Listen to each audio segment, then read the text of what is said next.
अवधूत चिंतन श्री गुरुदेव दत्त श्री स्वामी समर्थ तुमच्या सगळ्यांचं मी कामिनी आपल्या चॅनलमध्ये खूप खूप मनापासून स्वागत करते।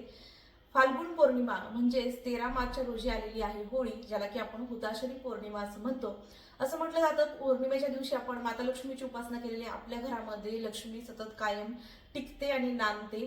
तर त्यासाठी आपल्याला पौर्णिमेच्या दिवशी कोणते कोणते उपाय करायचे आहेत। तसं तर आपल्याला माहिती आहे पौर्णिमेच्या दिवशी आपण जे अन्नपूर्णा मातेचे तांदूळ आहेत ते बदलतो, कारण की ते देखील देवीचं प्रतीक आहे। त्यानंतर आपण जे कलश आहे त्या कलशला स्वच्छ धुतो आणि त्याच्यामधले जे काही तांदूळ जे आहेत खाली ठेवलेले ते देखील बदलतो। त्याच पद्धतीने उतरणीमधले जे तांदूळ आहेत किंवा जे काही धान्य आहे आपण भरलेले 5 धान्य ते देखील आपण दुसरे जे आहे ते धान्य जे आहे ते आधीच्या धान्यामध्ये टाकून त्याच्या ठिकाणी दुसरे धान्य भरतो। तसेच जे काही आपण पौर्णिमेच्या दिवशी जे उपाय करत असतो त्याचसोबत आपण पौर्णिमेच्या दिवशी हळदीचं लेपन करतो उंबरठ्यावरती आणि आपण गॅसची ओट्याची पूजा असेल, कारण की अन्नपूर्णा मातेचं देखील आपण त्या दिवशी पूजा करत असतो पौर्णिमेच्या दिवशी। त्यासोबतच माता लक्ष्मीसाठी आपण कमळगट्ट्याच्या माळेवरती माता लक्ष्मीचा श्री महालक्ष्मी मंत्र देखील आपण पठण करत असतो किंवा मंत्राचा जाप करत असतो। तर अशाच पद्धतीने पौर्णिमे दिवशी होळी दिवशी आपल्याला काय काय वेगळे असे उपाय करायचे आहेत ते आपण या व्हिडिओमध्ये जाणून घेणार आहोत। तर फाल्गुन पौर्णिमा म्हणजेच हुताशनी पौर्णिमा 13 मार्च रोजी आलेली आहे आणि पौर्णिमेची वेळ जी आहे ती म्हणजेच 13 मार्चच्या सकाळी 10:36 सकाळी चालू होणार आहे आणि ती संपते दुसऱ्या दिवशी दुपारी 12:45 म्हणजे 13 तारखेला 10:36 सकाळी चालू होणार आहे आणि 14 तारखेला दुपारी 12:45 संपणार आहे। म्हणजे ही पूर्ण दिवसभर पौर्णिमा आहे। पौर्णिमेच्या दिवशी आपण सत्यनारायण देखील करतो। तर सत्यनारायण देवांची पूजा म्हणजेच भगवान विष्णूंची पूजा आपण ह्या होळीच्या दिवशी करणं खूप महत्वाचं आहे। विष्णू अर्थात आपल्या घरामध्ये विष्णूची मूर्ती असेल नसेल, परंतु बाळकृष्णाची मूर्ती प्रत्येकाच्या घरामध्ये असते। बाळकृष्ण, गणपती आणि महादेव आणि अन्नपूर्णा ह्या 4 गोष्टी तरी आपल्या घरामध्ये, 4 देव तरी आपल्या घरामध्ये असलेच पाहिजे। देवघरामध्ये आपल्याकडे बाळकृष्णाची मूर्ती असते, तर बाळकृष्णाच्या मूर्तीलाच आपण विष्णूचं स्वरूप म्हणून पूजा करणार आहोत। होळी दिवशी बाळकृष्णाची पूजा का करायची ते मी पुढे तुम्हाला सांगणारच आहे। तर लक्ष्मी प्राप्तीसाठी हा दिवस खूप त्याचं महत्व आहे। लक्ष्मी प्राप्तीसाठी तो खूप दिवस चांगला मानला जातो। त्याच पद्धतीने या दिवशी होलिका दहन म्हणजेच आपण होळी पेटवतो, म्हणजे शेणाच्या ज्या गौऱ्या असतात आणि लाकडं त्यांची होळी केली जाते आणि वाईटावरती चांगल्याचा विजय होतो असं या दिवशी मानलं जातं। आणि त्या होळीमध्ये आपल्याला ज्या काही गोष्टी घरामधल्या निगेटिव्ह आहेत किंवा आपले जे काही निगेटिव्ह विचार आहेत किंवा ज्या आपल्याला गोष्टी त्रास देतात किंवा आपण आपल्याला ज्या गोष्टींचा त्रास होतो आहे त्या गोष्टी ह्या होळीमध्ये दहन करायच्या असतात। आता काही गोष्टी ज्या आहेत त्या आपण असं म्हणतो की काहींना आरोग्याचा त्रास असतो, काहींना कुठल्या शत्रूंचा त्रास असतो, त्यांचं आपण नाव देखील लिहून ह्या होळीमध्ये टाकू शकतो, जे अतिशय आपल्याला त्रासदायक आहेत। अशाच लोकांसाठी हे गोष्टी करायच्या आहेत। फार काही जास्त आपल्याला तर त्रास, प्रत्येक माणसामध्ये चांगल्या वाईट गोष्टी असतात, मग थोडंफार आपल्याला त्रास एखाद्या व्यक्तीकडून होत असेल तर त्याचं लगेचच नाव लिहून होळी टाकायचं का? तर असं नाहीये। जे आपले खरोखर शत्रू आहेत, जे आपल्याला माहिती आहे की आपले शत्रू आहेत आणि आपल्याला त्यांचा भरपूर त्रास होतो आहे, जे घराच्या बाहेरचे आहेत, कारण की बऱ्याच वेळा असं होतं की काही लोकांशी आपण नातं नाही तोडू शकत, कारण की ते आपल्या घरातले व्यक्ती असतात। जरी ते आपल्याला त्रास देत असले तरी देखील त्यांच्यातल्या काही चांगल्या गोष्टी देखील असतात, त्यांनी आपल्यासाठी काही चांगलंही केलेलं असतं। मग बऱ्याच वेळा आपण आपला विचार करतो आणि त्यांनी फक्त जेव्हा काही आपल्यासोबत वाईट बोललेले असतील, वागलेले असतील तेच फक्त लक्षात ठेवतो। प्रत्येक माणसामध्ये चांगले वाईट गुण असतात। तर होळी दिवशी आपल्या स्वतःमधले देखील जे वाईट गुण आहेत त्यांची देखील आपल्याला होळी करायची आहे। तर हुताशनी पौर्णिमा किंवा होलिका दहनची कहाणी काय आहे तर ती आपण सगळ्यात पहिल्यांदा जाणून घेऊयात। तर भक्त प्रल्हाद जे होते ते भगवान विष्णूंचे सगळ्यात म्हणजे ते चांगले भक्त होते किंवा त्यांना आपण म्हणू शकतो की ते भगवान विष्णूंची खूप सेवा करायचे। आता भक्त प्रल्हाद हे जे होते ते हिरण्यकशिपूचे पुत्र होते, म्हणजे त्यांचा मुलगा होता। तर हिरण्यकशिपू हा नावाचा एक दानव होता किंवा राक्षस होता आणि त्यांच्या पोटी हा भक्त प्रल्हाद जन्माला आला होता, कारण की त्यांची जी पत्नी होती तिचं नाव होतं कयाधू। कयाधू नावाची जी पत्नी होती ती एका ऋषींच्या आश्रमामध्ये राहत होती किंवा तिनं निवास केला होता ज्या वेळेला हा भक्त प्रल्हाद तिच्या पोटामध्ये होता, जेव्हा ती गरोदर होती। तर त्यामुळे तिच्यावरती हिरण्यकशिपूचे प्रभाव न पडता त्या ऋषींच्या आश्रमात राहिल्यामुळे तिथलं जे काही पॉझिटिव्ह वातावरण होतं त्याचा परिणाम तिच्या गरोदरपणामध्ये तिच्या बाळावरती झाला आणि त्यामुळे भक्त प्रल्हाद जे होते ते विष्णूंची सेवा करणारे निघाले किंवा विष्णूंची भक्ती करणारे निघाले, जे की त्यांच्या वडिलांना म्हणजेच हिरण्यकशिपूला राक्षसाला त्या अजिबात पटत नव्हतं। तर त्या दैत्याने आपल्या स्वतःच्या मुलाला संपवण्यासाठी असं एक षडयंत्र रचलं की त्यांनी त्यांच्या बहिणीला बोलावून घेतलं। बहीण जी होती ती म्हणजे होलिका, की जिला वरदान मिळालेलं होतं की तिला कधीही कुठलाही अग्नी म्हणजे कुठल्याही प्रकारचा अग्नी तिला त्रास देऊ शकणार नाही किंवा अग्नीमध्ये ती मरण पावणार नाही, असं त्या होलिकाला म्हणजे हिरण्यकशिपूच्या बहिणीला वरदान मिळालेलं होतं. म्हणून त्यांनी त्यांच्या बहिणीला बोलावून घेतलं आणि सांगितलं की तू माझ्या मुलाला म्हणजे भक्त प्रल्हादला मांडीवर घे आणि मग होळी आम्ही पेटू, कारण की तुला तर काहीच होणार नाही, कारण की तुला वरदान मिळालेलं आहे आणि भक्त प्रल्हाद एकदाचा मरून जाईल, जेणेकरून की तो विष्णूंची भक्ती करण्यापासून म्हणजे विष्णूंची भक्ती एकदाची त्याची संपेल आणि तो मेला तरी चालला, परंतु विष्णूचं नाव आपल्या घरामध्ये किंवा त्याची भक्ती करणारा आपला पुत्र आहे हे त्याला सहन होत नव्हतं. मग एक ठरलं आणि जी बहीण होती म्हणजे होलिका तिनं मांडीवर घेऊन भक्त प्रल्हादला त्या होळीमध्ये दहन होण्यासाठी बसली आणि त्यावेळेला त्या होलिकाचं दहन झालं, परंतु भक्त प्रल्हादचं दहन झालं नाही, कारण की ते नाव घेत होते फक्त ओम नमो भगवते वासुदेवाय. त्यावेळी देखील ते भक्त प्रल्हाद जे होते ते विष्णूंचीच उपासना करत होते, त्यांचाच मंत्र म्हणत होते, म्हणजेच ओम नमो भगवते वासुदेवाय. तर त्यामुळे म्हणजे प्रत्येक वेळी आपण बघतो की वाईटावरती चांगल्याचा विजयच होतो. जे वाईट शक्ती आहे ती जे इच्छाशक्ती असते आपली चांगली शक्ती जी असते त्याच्या पुढे खूप दिवस टिकू शकत नाही. हा थोडंफार तिचं म्हणजे वास्तव्य असू शकतं वाईट शक्तीचं देखील, जेवढ्याच चांगल्या शक्ती आहे तेवढ्याच वाईट शक्ती देखील आहे. तर त्याच पद्धतीने वाईट शक्तींचं थोड्या दिवसांसाठी असू शकतं, परंतु जेवढं शेवट जो आहे तो चांगल्या शक्तीनेच होतो किंवा शेवट जो आहे तो सत्यानेच होतो. म्हणून सत्य, परोपकार, सदाचार ह्या ज्या गोष्टी आहेत किंवा देवधर्म ह्या गोष्टींमधून कुठं ना कुठं का होईना आपलं चांगलंच होतं. तर याची खात्री जी आहे ती ह्या गोष्टीमधून आहे, होलिका दहनची कहाणी जी आहे. आणि त्यानंतर तेव्हापासून दुसऱ्या दिवशी जे आहे ते धुलीवंदन म्हणजे होळी, जे धुलवड म्हणतो त्याला, तर ती धुलवड साजरी केली गेली आणि त्याच्या आदल्या दिवशी म्हणजे होळी. तर ह्या हुताशनी पौर्णिमेच्या दिवशी आपल्या देखील मनामधले आपल्या घरामधले ज्या काही वाईट गोष्टी आहेत किंवा आपल्याला त्रास देणाऱ्या ज्या गोष्टी आहेत त्यांचं दहन करण्याची प्रथा आहे किंवा पद्धत आहे. तर ही होलिका जी आहे होलिका दहनची कहाणी माहिती आहे की होलिका दहनच्या दिवशी आपण नारळ अर्पण करतो, होळीमध्ये नारळ अर्पण करतो. होळीमध्ये नारळ अर्पण करताना देखील दोन्ही हातामध्ये त्याला असं पकडायचं आहे, हळद कुंकू लावायचं आहे, अक्षता अर्पण करायच्या आहेत आणि आपल्या मनामध्ये जे काही चांगल्या वाईट गोष्टी आहेत, आपल्याला जे काही वाईट गोष्टी त्रास देतात त्या वाईट गोष्टी आपल्याला तिथे त्यांचं स्मरण करायचं आहे आणि इथून पुढे ह्या वाईट गोष्टींचा मला त्रास होऊ नये अशी विनंती आपल्याला तिथं होळीजवळ करायची आहे आणि ते नारळ आपल्याला अर्पण करायचं आहे. देठ जे आहे ते देठ आपल्या बाजूने आणि शेंडी जी आहे ती होळीच्या बाजूने असली पाहिजे आणि आपल्याला उजव्या हाताने असेल किंवा दोन्ही हाताने तुम्हाला शक्य झालं दोन्ही हाताने होळी पेटलेली असताना त्याच्यामध्ये नारळ अर्पण करायचं आहे. नारळ हे जे आहे ते श्रीफळ आहे, त्यामुळे त्याला त्याचा मान द्यायचा आहे आणि असंच फेकून नाही द्यायचे किंवा कोणाच्या अंगावरती जाईल असं करायचं नाहीये. तर नारळ जे आहे त्याच्यामध्ये आपल्याला माहितीये की खूप शक्ती असते, म्हणूनच आपण मंगल कलश जो आहे तो देवघरामध्ये स्थापन करतो डाव्या बाजूला, कारण की आपल्या घरामध्ये जे काही निगेटिव्ह एनर्जी आहे त्या सगळ्याला ऍब्सॉर्ब करून घेण्याची शक्ती असते. जसं की आपण म्हणतो खडे मिठामध्ये देखील ताकद आहे, तेवढीच खडे मीठ देखील आपण घरामध्ये ठेवतो. हेच पौर्णिमेच्या दिवशी देखील आपल्याला करायचं आहे. जुनं खडे मीठ जे आहे आपण घरामध्ये ठेवलेलं कोपऱ्यामध्ये काचेच्या बॉटल्समध्ये किंवा काचेच्या वाटीमध्ये तुम्ही ठेवू शकता, ते आपल्याला बदल करून परत पौर्णिमेच्या दिवशी दुसरं ठेवायचं असतं. तसंच नारळ जे आहे, नारळामध्ये देखील सकारात्मक शक्ती खूप आहे आणि निगेटिव्ह एनर्जी ऍब्सॉर्ब करण्याची ताकद आहे.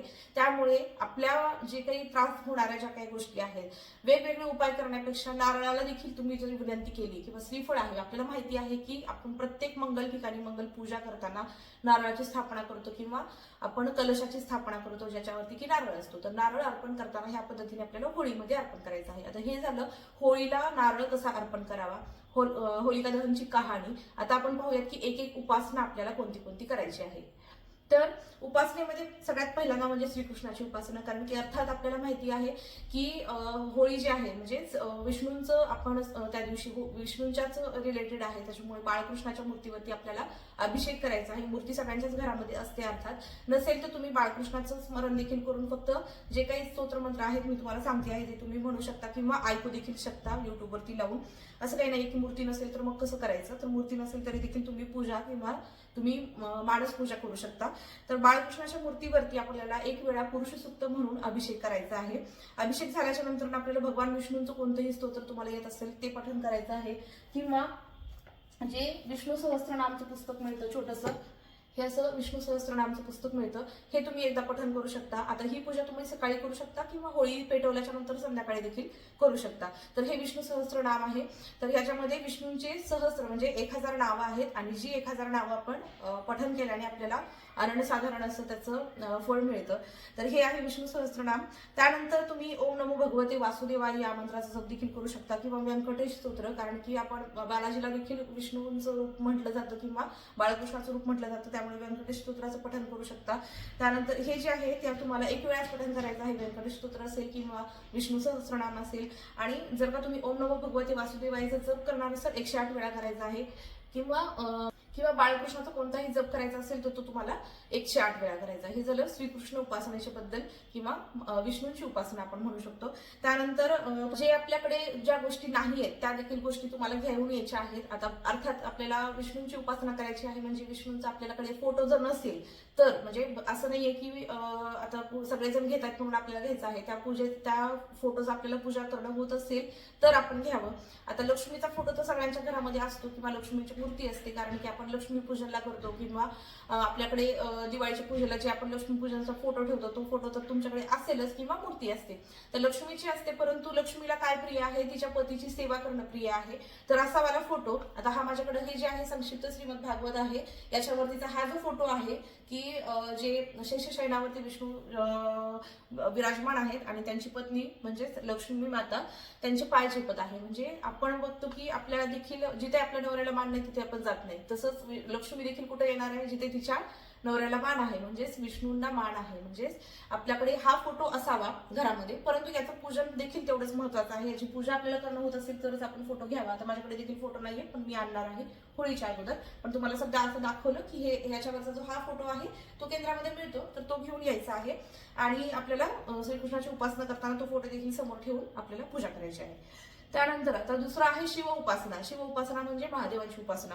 तर महादेवांची उपासना कधी करायची आहे आपल्याला, तर होळीच्या म्हणजे होळी पेटल्याच्या नंतर संध्याकाळच्या वेळेला होळी जेव्हा शांत होते त्यावेळेला त्याची राख जी आहे ती आपल्याला एकत्र थोडीशी करायची आहे आणि एका कपड्यामध्ये स्वच्छ पांढऱ्या ती बांधायची आहे आणि बांधून त्याचा अभिषेक आपल्याला महादेवावरती करायचा आहे. अर्थात आपण सकाळी एकदा देवांना जेव्हा स्नान घालतो तेव्हा आपण महादेवांना स्नान घातलेलं असतं, परंतु ही देखील प्रदोष काळातली पूजा आपण म्हणू शकतो भगवान महादेवांची शिवांची.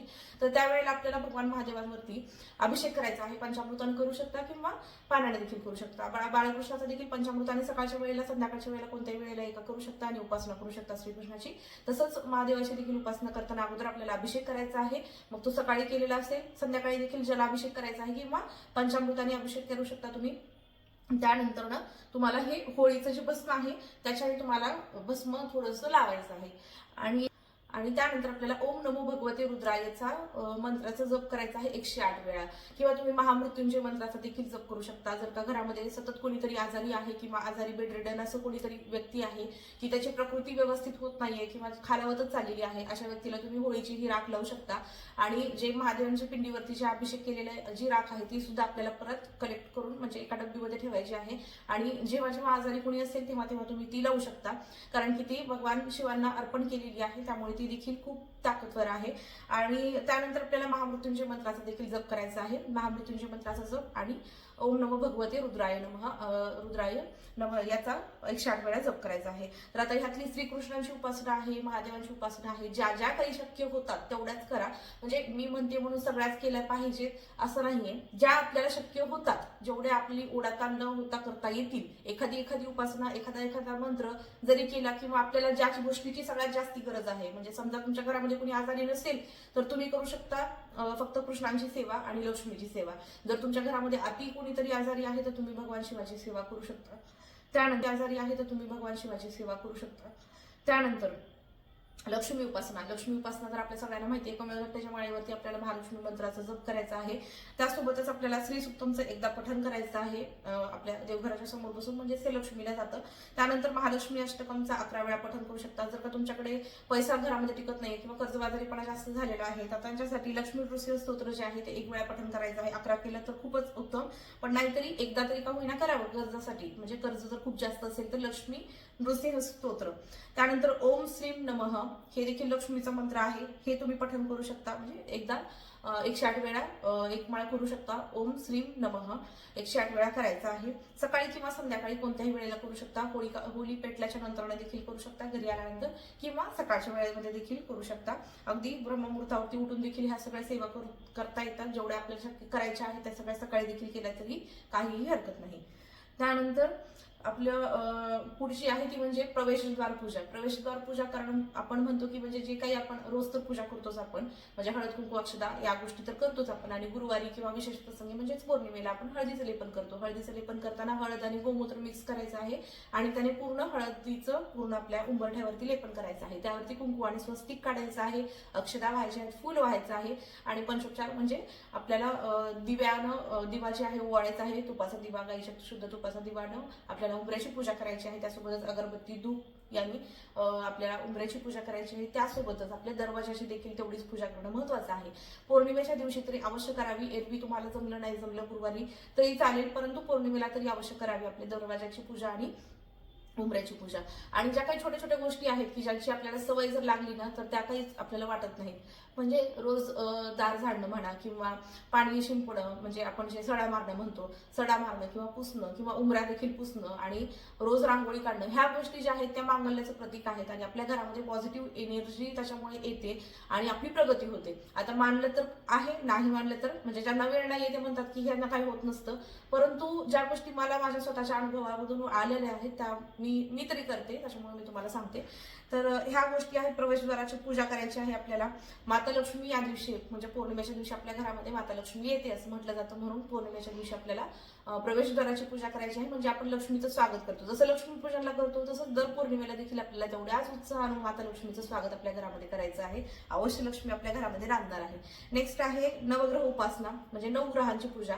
बऱ्याच जणांना अशा अडचणी होतात की म्हणजे काही काही असं म्हटलं जातं, म्हणजे आपण बऱ्याच वेळा असं आपल्याला खूप त्रास झाल्याच्या नंतर असं म्हणतो की कुठल्या तरी ग्रहाचं काहीतरी आपल्यावरती अनिष्ट चालू आहे ज्याच्यामुळे आपल्याला त्रास होतोय. तर नवग्रह मंत्राचं देखील या दिवशी तुम्ही पठण करू शकता.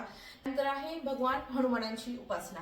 आता हनुमानांची उपासना पुढच्या महिन्यामध्ये बघा 12 एप्रिल रोजी आहे हनुमान जयंती. तोपर्यंत आपल्याला म्हणजे होळीपासून 13 मार्च ते 12 एप्रिल जवळजवळ 1 महिन्याचा कालावधी आहे. तर या दिवसामध्ये आपल्याला पूर्ण हनुमानाची सेवा उपासना करायची आहे. अर्थात काही अडचण वगैरे आली तर ते स्किप होईल, परंतु जेवढं आपल्याला शक्य आहे तेवढं, कारण की हनुमान जे आहे ते आपण म्हणतो की शत्रूंचा जेव्हा आपल्याला त्रास होतो त्यावेळेला आपण हनुमान स्तोत्र किंवा हनुमान चालीसा म्हणतो. तर आपल्याला आपल्याकडून जेवढं काही वर्षभरामध्ये हनुमान जयंतीपर्यंत म्हणजे जेवढी सेवा घडेल तेवढी आपल्याला वर्षभरापर्यंत पुरते, किंवा आपल्याला शत्रूंचा त्रास आपल्याला होत नाही. तर त्यामुळे हनुमान जयंतीपर्यंत आपल्याला 13 तारखेपासून ते 12 एप्रिल पर्यंत हनुमान जयंती निमित्त सेवा करायची आहे. तर जसं की आपण स्वामी चरित्र सारामृत वाचतो आहोत की स्वामींच्या प्रगट दिनानिमित्त, तसंच हनुमान जयंतीच्या निमित्ताने आपल्याला हनुमान चालीसाचं पठण करायचं आहे. रोज देखील तुम्ही करू शकता आणि पौर्णिमेच्या दिवशी तर अवश्य करा, कारण की त्या दिवशी आपण वाईटावरती चांगल्याचा विजय म्हणतो. म्हणून ज्या काही वाईट शत्रूंच्या गोष्टी आहेत किंवा ज्या काही वाईट गोष्टी आहेत त्याच्यावरती विजय म्हणून एकदा तरी हनुमान चालीसाचं पठण संध्याकाळच्या वेळेला करावं. अर्थात आता हनुमान चालीसाचं जे पठण कसं करायचं आहे म्हणजे शास्त्रोक्त पद्धतीने, किंवा त्याचा जो टायमिंग आहे, किंवा 10:03च्या नंतर 9च्या नंतरच हनुमान चालीसा संध्याकाळी का वाजतात ह्याच्याबद्दल जो व्हिडिओ आहे तो सेपरेट मी छान घेऊन येणार आहे हनुमान जयंतीच्या अगोदर. पण त्याआधी हे पौर्णिमेच्या दिवशी आपल्याला करायचं आहे, तेव्हापासून सुरुवात आपण करू शकतो. एक वेळा हनुमान चालीसाचं पठण करू शकता. तसं तर आपल्याला 7 वेळा पठण करायचं असतं. हनुमान चालीसा एकदा बसल्यानंतर 7 वेळा वाचायची असते. तर ही हनुमान चालीसाबद्दल झालं. आणि त्यासोबतच ओम हम हनुमते नमः या मंत्राचा जप हनुमानांचं करू शकता तुम्ही. तर हे होळीच्या दिवशी म्हणजे होळी पौर्णिमेच्या दिवशी तुम्ही हे करायचं आहे. त्यासोबतच पौर्णिमे दिवशी आपण सत्यनारायण करतो. तर सत्यनारायण देखील भगवान विष्णूंचाच अवतार आहे. तर त्यामुळे या दिवशी तर आपल्याला अवश्य करायचंच आहे. पौर्णिमेच्या दिवशी संध्याकाळच्या वेळेला तुम्ही करू शकता 13 तारखेलाच, कारण की दिवसभर पौर्णिमा आहे. दुसऱ्या दिवशी 12:30ला संपणार आहे आणि संध्याकाळच्याच वेळेला सत्यनारायण करतात. त्यामुळे 13 तारखेलाच संध्याकाळी आपल्याला सत्यनारायण पूजन करायचं आहे. तर जेवढे काही शक्य आहे तेवढंच यातलं करावं. सगळंच करण्याचा अट्टास करून स्वतःची पण म्हणजे फार घाई गडबड होऊ नये. किंवा या दिवशी मला माहिती आहे की सगळ्यांच्याच घरी पौर्णिमा म्हटल्यानंतर पुरणपोळीचा नैवेद्य असतो, घरामध्ये सगळे म्हणजे सुट्टी पण असते, त्यामुळे सगळेजण घरी पण असतात, बरीचशी धावपळ होते. त्यामुळे जेवढं काही शक्य आहे तेवढंच करावं आणि जेवढं होत नाही तेवढं देवाला माफी मागावं. घोडाभाव देवाभाव, जेवढं आपल्याला शक्य होतं तेवढं करायचं आणि जेवढं नाही होत त्याबद्दल आपल्याला म्हणजे देव माफ करतो. हे झालं होळी पौर्णिमेबद्दलची माहिती. जर तुम्हाला आवडली असेल तर नक्की लाईक करा आणि श्री स्वामी समर्थ कमेंटमध्ये नक्की लिहा. श्री स्वामी समर्थ, जय जय स्वामी समर्थ. भेटूया अशाच एका पुढच्या व्हिडिओमध्ये.